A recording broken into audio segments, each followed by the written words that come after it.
శ్రీమాత్రే నమః. నేను మీ చెల్లా జ్యోతిర్మయి. ఓం వైబ్స్కు స్వాగతం. ఈ వీడియోలో తీర్థయాత్రలు, వాటి విశిష్టత మరియు ఆదిశంకరాచార్యుల వారు కనుగొనిన చార్ధామ్ యాత్ర గురించి తెలిపే ప్రయత్నం చేస్తాను. ముందుగా మనం తీర్థయాత్రల గురించి తెలుసుకుందాం. భారతదేశం పండుగలు, దేవాలయాలు, తీర్థయాత్రలకు ప్రసిద్ధి చెందిన దేశం. తీర్థం అనే పదం సంస్కృతంలో నుంచి వెలువడింది. సాహిత్యపరంగా తీర్థం అంటే నదిలో సులభంగా దాటగలిగే లోతులేని ప్రాంతం.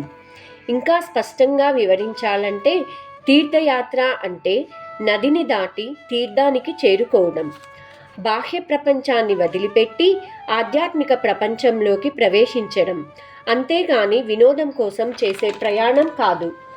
హిందువులు తమను తాము పవిత్రంగా నదుల మధ్యలో శుద్ధి చేసుకోవాలన్నా, లేదా తమ దేవతల సన్నిధిలో నిలబడాలన్నా, మరియు దేవతలకు తమకు లభించిన జీవితానికి కృతజ్ఞతలు తెలుపుకోవాలన్న తలంపుతో యాత్రలకు ఎంతోమంది ప్రయాణిస్తారు. పవిత్ర స్థలంలో స్వామిని సేవించి దాన ధర్మాలు చేస్తూ, ప్రసాదం తీసుకొని భజనలు చేస్తూ భగవంతునితో మనల్ని మనం కలుపుకోవడమే తీర్థయాత్ర. హిందూ పురాణాల ప్రకారం ఇహలోకం వదిలి పరలోకంలో సుఖంగా ఉండాలంటే మంచి పనులు చేయాలని చెబుతారు. ఒకవేళ తెలిసి తెలియక ఏవైనా తప్పులు చేసి ఉంటే పుణ్యక్షేత్రాలను సందర్శిస్తే చేసిన తప్పులు మాసిపోతాయి అని పురాణాలు చెబుతున్నాయి. అటువంటి పుణ్యక్షేత్రాల పర్యటనలో చార్ధామ్ యాత్ర విశిష్టమైన యాత్రగా చెప్పుకుంటారు.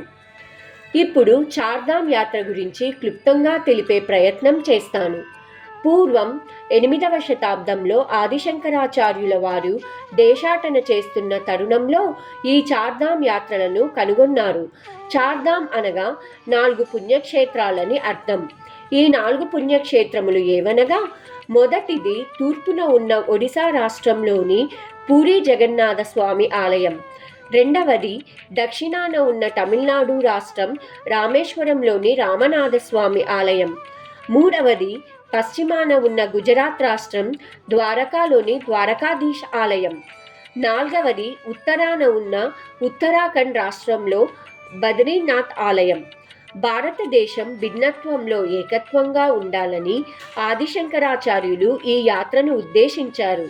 ముందుగా యాత్రను తూర్పు భాగంలో ఉన్న జగన్నాథుని ఆలయం నుండి ప్రారంభించి, తరువాత దక్షిణాన ఉన్న రామనాథస్వామి ఆలయంలో ఈశ్వరుణ్ణి దర్శించి, అటు తరువాత పశ్చిమాన ఉన్న ద్వారకా ఆలయం దర్శించుకొని, అటు పిమ్మట ఉత్తరాన ఉన్న బద్రీనాథ్ ఆలయమును దర్శిస్తే భారతదేశమంతటా ప్రయాణించడంగా భావిస్తారు. అంటే ఒక ప్రదక్షిణ వేయడం అని అంటారు. ఈ 4 పుణ్యక్షేత్రాల దేవాలయాలలో ఆదిశంకరాచార్యుల వారు యంత్రాలను స్థాపించారు.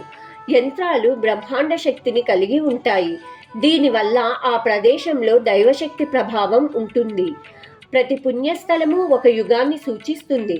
బద్రీనాథ్ సత్యయుగాన్ని, రామేశ్వరం త్రేతాయుగాన్ని, ద్వారకా ద్వాపర యుగాన్ని మరియు పూరి కలియుగాన్ని సూచిస్తుంది. ఈ క్షేత్రాలలో 3 వైష్ణవ క్షేత్రాలు, 1 శైవ క్షేత్రము ఉంది.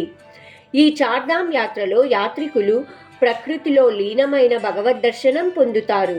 ఇక్కడి వాతావరణం కాలుష్యరహితంగా ఉంటుంది.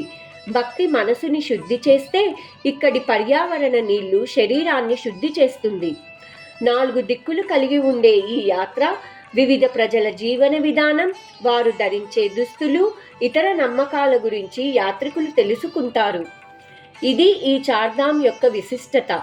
వచ్చే వీడియోలలో ఈ 4 దేవాలయాల మరియు ఆ ప్రదేశాల విశిష్టత గురించి తెలిపే ప్రయత్నం చేస్తాను. సర్వే జన సుఖినో భవంతు. ఈ వీడియోను లైక్ చేయండి, షేర్ చేయండి, కామెంట్ చేయండి, సబ్స్క్రైబ్ చేయండి. అందరికీ శుభం జరగాలని కోరుకుంటూ మీ చెల్లా జ్యోతిర్మయి.